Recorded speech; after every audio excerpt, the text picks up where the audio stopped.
When I went to medical school, it was unusual to have somebody who was 50-year-old being diagnosed with colon cancer, and now we're actually seeing people in their 30s and even in their 20s. And even some teenagers have been reported being diagnosed with colon cancer. So what is going on? Who are the people at highest risk? Is it a toxin we're exposed to? Is it water? Is it microplastics? Is it something in our food? Is it something we're eating? Is it something we're not eating? Vaping is actually in some ways a lot nastier in terms of the chemicals that are involved than cigarettes and tobacco. And by the way, also lower the risk of developing certain forms of cancer, including colorectal cancer as well.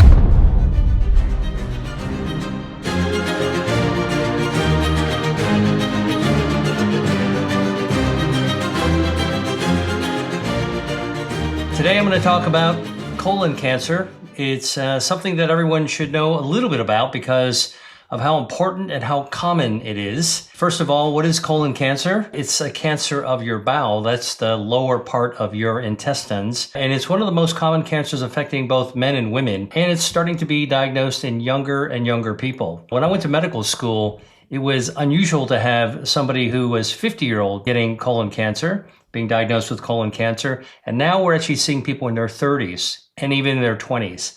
And even some teenagers have been reported being diagnosed with colon cancer. So what is going on? I think to understand what's going on, we need to review this condition and think about the things that we can do to lower our risk. What are the things that if we have it, we can actually use to treat?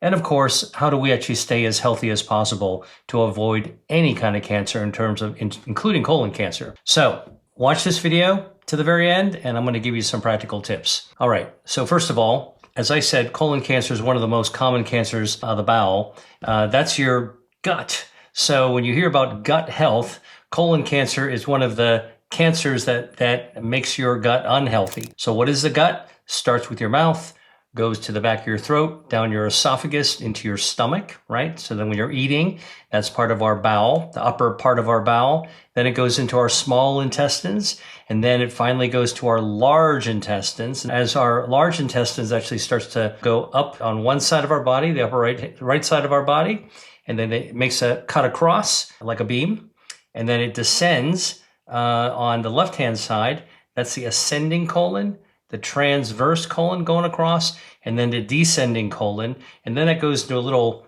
pouch called the rectum, and then is the anus. That's the poop chute, right? So basically when you eat food, that's how it goes down, literally. Now, the colon is that part that goes up on the right, across the roof, and then comes right back down, okay? Is basically like an upside down U. That is an area that is very sensitive. The toxins that we can actually eat and is exposed to pretty much everything that we do eat, which is why we really want to be careful about our diet and make sure that we are eating more healthy foods and staying away from unhealthy foods.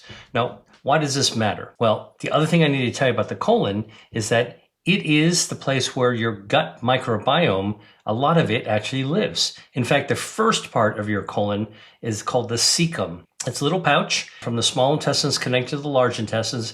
The cecum is where your appendix actually is, and that's where a lot of your gut bacteria, the 39 trillion bacteria we call the microbiome, actually lives. Now, this is a little hive of healthy bacteria that do all kinds of good things to us when we actually feed them beneficial foods. And they love polyphenols, which we know come from healthy plant-based foods, and they love dietary fiber.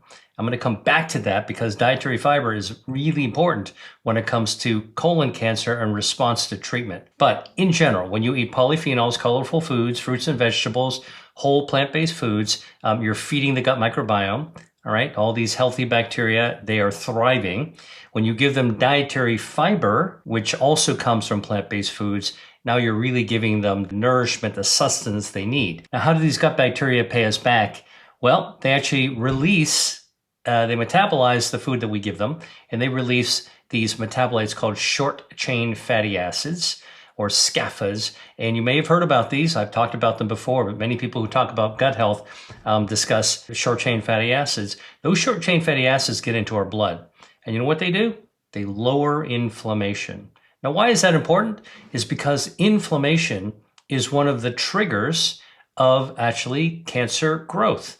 Cancers are forming in our body all the time. All right. But most of the time, they never become harmful. And in the colon, for example, the environment of that colon makes a huge difference as to whether the cancer is going to grow or not. Imagine a tube, that's your colon, all right? And you've got cells in the middle, all right? These are the epithelial cells of the colon.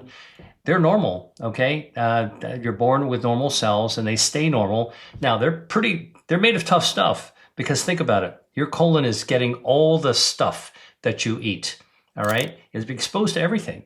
And it's got to be able to replenish itself. In fact, the lining of the colon gets sloughed off. The bacteria are growing there, healthy bacteria, that is. And if you expose that area to a lot of toxins, not only can you injure or impair or get rid of your healthy bacteria, then your inflammation goes up. But if you damage that lining or you mutate that lining, the DNA, guess what? That is the setup for abnormal cells to grow. Those abnormal cells in the colon actually are called dysplastic cells, which then can start to form colon polyps. And if you have colon polyps, that can also eventually turn into colon cancer.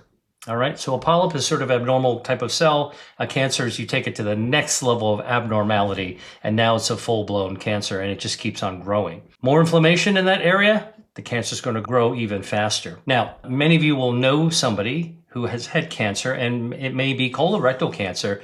And so there are many, many people who have been affected by colon cancer. Who are the people at highest risk? Well, there are some genetic factors for colon cancer. There is a condition called FAP, that's familial adenomatous polyposis coli. These are people who are colon polyp formers. They can form hundreds of polyps in their colon over the course of their life. And for those people, the more polyps you form, the more likely one of those polyps is going to contain a cancer. And so when you've got hundreds of polyps forming, it's really, you're fighting a way uphill battle to try to deal with that.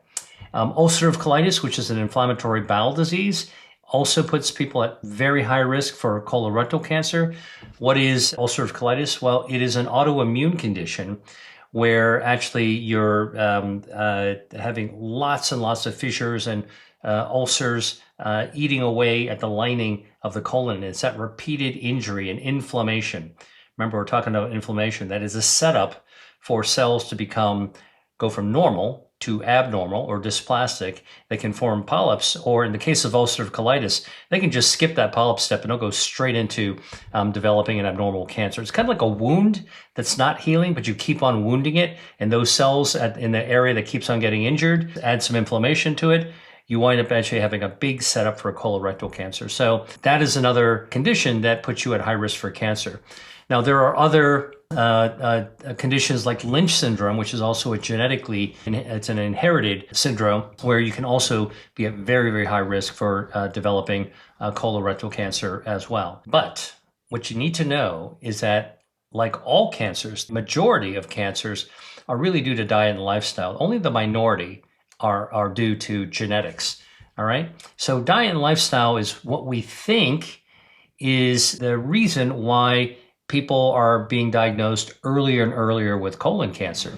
All right, that's a real surprise and a real concern as well. It's unlikely to be a big gene mutation that's actually occurring. And so we're beginning to ask the question, is it something in our environment? Is it a toxin we're exposed to? Is it water? Is it microplastics? Is it something in our food? Is it something we're eating? Is it something we're not eating that we should be eating that sets us up for this? Why do we think it might be something that we're eating? Well, if you take a look at some of the dietary risk factors for colon cancer, you have things like alcohol, which puts you at higher risk for colon cancer, but also eating processed meats. Processed meats are considered a carcinogen, and you know that anybody who is a health seeker will hear from experts that you should cut down or cut out processed meats. Hot dogs, bologna, salami, all those deli meats, all right? They've actually been classified as a carcinogen by the World Health Organization, meaning that they are linked, they are associated, high intake is associated with the development of many cancers, but especially colon cancer. Think about it. You're eating processed meats, they're going down, they're parking themselves in your colon before they get pooped out. What's left gets pooped out. We think that the chemicals in it, nitrosamines, the TMAOs, all those types of things that can be formed by processed meats actually are setting up for that inflammatory environment. Okay, lifestyle, diet can be important, but let's talk a little bit about lifestyle. Smoking increases the risk of colorectal cancer. All right, so we used to talk about cigarette smoke, but now we're also thinking about vaping. All right, vaping is actually in some ways a lot nastier in terms of the chemicals that are involved in the vaping liquid than cigarettes and tobacco. So if you smoke, don't smoke. All right, that's actually something that's good for your lungs, but also good for your lowering your risk of other cancers by cutting out and not smoking anything. Alcohol is another one. A sedentary lifestyle is another lifestyle risk factor. If you're sitting around all day, you're not exercising, you're not moving, all right, pretty much your gut microbiome isn't going to be as healthy. Your levels of inflammation might go up. Your metabolism is going to be out of whack. Your hormones are going to be out of whack. All the things that happen when we don't exercise. Move regularly, all right? Even taking a walk can actually make a difference in terms of helping your overall health, including your immune system. And that brings me to something that's really important, because what does smoking do? What does alcohol do? What does a sedentary lifestyle do? Well, it actually not only causes more inflammation in your body, which is a setup for all kinds of cancers, including colorectal cancer, but alcohol, smoking, sedentary lifestyle, and eating ultra-processed foods with additives, preservatives, they actually suppress your immune system, okay? And so if you don't have a good immune system, your body is compromised in one of its most important health defense systems against cancer. Now, I wrote about this in my book, Eat to Beat Disease, all right? You might have seen this if you haven't. This is a book that's not about disease, it's about health, but there's a lot in here about what you can do to lower your risk of cancer, including colorectal cancer. So let me tell you, your body has these health defense systems. Your immune system is one of them. I'm going to come back to that in a second. But what are the health defense systems of the body that protect you against developing colon cancer? Well, there's 5 of them. All right. You've got angiogenesis. That's your body's circulation. And it normally feeds healthy organs and healthy cells. And it does not allow your body, your blood vessels, to feed unhealthy cells, including cancer cells. Right. So your body naturally has this control mechanism: feed the good ones, starve the bad ones. All right. Second, stem cells. Your body can renew itself. So when you've got abnormal cells and you're able to get rid of some of those abnormal cells, your body will replenish it with fresh, healthier cells. That's your stem cell system. Third, your gut microbiome. Now, we already started talking about the gut microbiome. Healthy bacteria lowers inflammation, it improves your metabolism, actually puts you in a better mood, the gut-brain axis as well. And a good, healthy gut bacteria lowers the risk of many different types of diseases, including cancer. We think that abnormal gut flora, gut bacteria, unhealthy neighborhood, we call it dysbiosis, may wind up being one of the contributors, one of the factors in cancer that's been hidden in plain sight all these years. So now there's a lot of research looking at that. That's your health defense system, your gut microbiome. Fourth, your DNA. Now, your DNA is your genetic code, but actually not only does it tell your body how to make proteins, but in fact, your DNA is hardwired to protect itself against harms from the environment. Ultraviolet radiation, radon coming from the ground, off-gassing, solvents that you might be breathing, gasoline fumes, microplastics. Listen, all these things can mutate your DNA, which is really the setup for cancer. But thank goodness that health defense system can fix DNA, can neutralize incoming stressors that could damage your DNA. And it can also slow down the rate of cellular aging as well. So your DNA is a really powerful health defense system. And then finally, we're getting to the immune system. So angiogenesis, circulation, stem cells to replenish abnormal cells after they're gotten rid of, your gut microbiome, your DNA to protect itself against toxins in the environment, and finally, your immune system. Now, your immune system is very important when it comes to cancer, because your immune system actually is responsible for a little bit of useful inflammation. When you injure yourself, you need a little inflammation to rush to the site of injury, clean up all the bacteria, make sure everything is in good shape, and then inflammation goes up, and then your body turns it down. Your immune system turns it down, turns it off, frankly, all right? And now you're back to normal. Healing can actually complete itself. But when there's abnormal chronic inflammation, now you've got this firestorm that's actually going on. And in fact, inflammation is like pouring gasoline onto the embers of a fire. If cancer's around, inflammation will just make it go whoosh and grow even faster. Your immune system normally turns down inflammation. It can control it. And the other thing your immune system does is it acts like an army of super soldiers that go out and patrol your body with different types of immune cells. And these immune cells are on the lookout trying to spot abnormal cells. So think about it like cops on a beat, policemen in a quiet suburban neighborhood just patrolling the streets looking for bad guys, right? There are normally no bad guys there, but whenever they see one, they're on the lookout. What do? They stop the bad guy, question him. If anything's suspicious, they throw them in the back of the paddy wagon and take them away. And that's what your immune system does. It patrols your body for cancer cells. When it sees one, it wipes it out. So that's why, despite the fact that our bodies are forming cancers all the time, all right, because our cells, we've got 40 trillion cells dividing. Every mistake that a cell makes in dividing can be a microscopic cancer. How many of these mistakes are made every 24 hours? About 10,000 mistakes in our DNA are made every 24 hours. All right, so why don't we get clinical cancer more often is because our immune system looks at those abnormal mistakes in our DNA, spots an abnormal cell, and neutralizes it, takes it out of the equation. And so that's why even though we would form microscopic cancers commonly, we don't actually get sick. We don't develop cancers as often as we do. So these are 5 health defense systems: angiogenesis, stem cells, microbiome, DNA, and immunity. I read about this in my book, Eat to Beat Disease. And what I tell you in my book is that there are lots of foods that activate all of these defenses, all 5 of them, shields up, and they protect us against many diseases, including cancer, including colorectal cancer. That's why I always say you can eat to beat disease, you can eat to beat cancer. And there's an overwhelming amount of data that shows that when you eat bad foods, harmful foods, ultra-processed foods, that actually put you at risk for developing chronic diseases like cancer.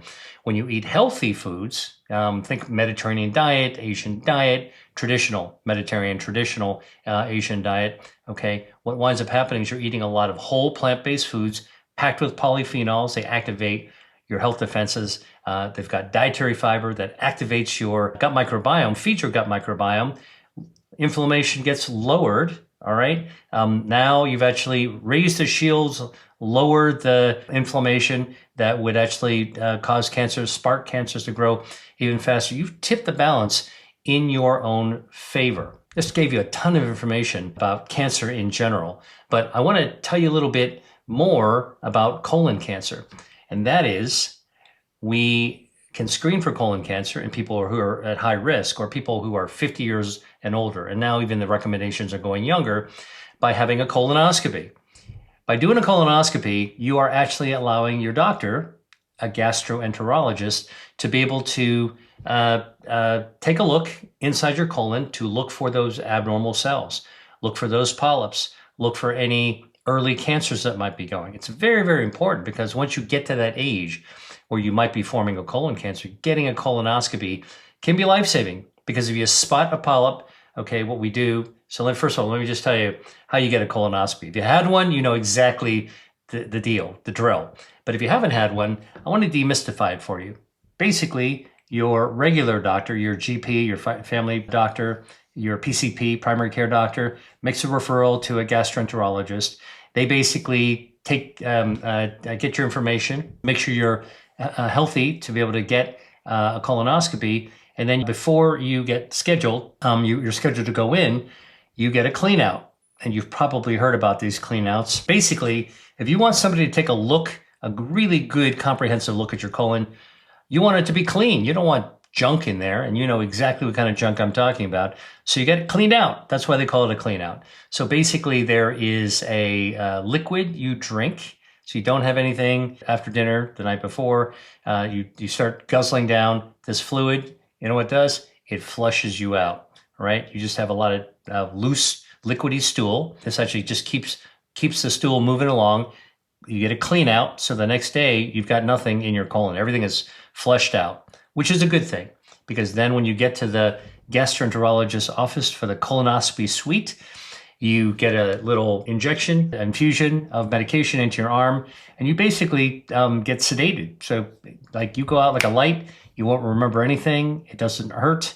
The classic count backwards. And then when you're out, basically the gastroenterologist takes a colonoscope, goes right up through your rectum, takes a look around, and can see pretty much every part of your colon. All right. And by looking around, they're looking for polyps, they're looking for ulcerations, they're looking for little signs of colon cancer. Anything that is abnormal, they'll find it. And they take pictures along the way. If they see a polyp, what do? Well, a gastroenterologist doing a colonoscopy can actually put a lasso around it, snake it, take a picture first, put a, sort of like a polyp selfie, put a lasso around it, put a little electric current, zap it, and pull it right out. That then gets sent to pathology to make sure it's not a cancer, all right? But you can actually take out your polyps. And this is the kind of screening that is very important for early detection of colorectal cancer. For colon cancer, the earlier you detect it, the more likely you're actually going to be able to cure it. When it's later stage, now you need to pull out bigger guns to be able to tackle it, all right? So I will make another video that will talk about what are the guns that you pull out to tackle colorectal cancer. But I already told you in this video that one of the things that you can do to lower your risk of colorectal cancer is you can actually eat healthy, whole plant-based foods, and that's fruits and vegetables, nuts and legumes, herbs and spices. They all have the polyphenols that actually feed your gut microbiome, healthy gut bacteria, which then lower inflammation, also activates your immune system. You can cut down on or cut out eating processed meats. You can actually have a healthier lifestyle by avoiding excess alcohol, don't smoke, all right, cut down drinking, stay physically active, lower your stress. All right, that seems to be one of the contributing factors to developing cancers as well. Listen, this is a tall order, right? There's a lot of things in your life you got to control. You can't control everything. But when it comes to using food, we got to eat 3 times a day. I'm just telling you, there's a way to actually eat more dietary fiber, more polyphenols. And by the way, coffee and tea also lower the risk of developing certain forms of cancer, including colorectal cancer as well. Green tea contains polyphenols called catechins that are powerful ways to cut off the blood supply to cancer. I write about this in my book, Eat to Beat Disease. If you haven't read it, I'd recommend the book to you. It's got a ton of cancer-preventing, cancer-starving foods in there. Coffee also has chlorogenic acid, which also lowers inflammation and is also cancer-starving as well. Vegetables that actually have cancer-starving properties, brassica vegetables, so broccoli, Brussels sprouts, kale, arugula, isothiocyanates. These are sulforaphanes, natural chemicals that can actually cut off the blood supply feeding a cancer and also lower inflammation. Beans, legumes, white beans, black beans, pinto beans, chickpeas, soybeans, edamame, all of those actually are a rich source of dietary fiber. Olive oil, extra virgin olive oil contains polyphenols like hydroxytyrosol, oleocanthal. Those also lower inflammation and have cancer-starving properties as well. And omega-3s, seafood with healthy omega-3s. Now, we used to think it was only salmon or lower on the food chain like anchovies and sardines, mackerel. But in fact, even cod and halibut and even shrimp and shellfish like mussels and clams, they also have healthy omega-3s. Omega-3 fatty acids actually cut off the blood supply to cancers, anti-angiogenic, lowers inflammation. All of this can contribute to lowering your risk of developing cancers, including colorectal cancer. I hope I've actually given you a little bit of information about what you can actually do to lower your risk of cancer and have a little bit of an understanding about colorectal cancer. And I'll make another video to talk about some of the more advanced treatments for colon cancer beyond chemotherapy. So if you like this, hit the like button, subscribe, and watch for my next video. Dr. Lee out. Hey, if you like that video, then you're going to love this one. Check it out.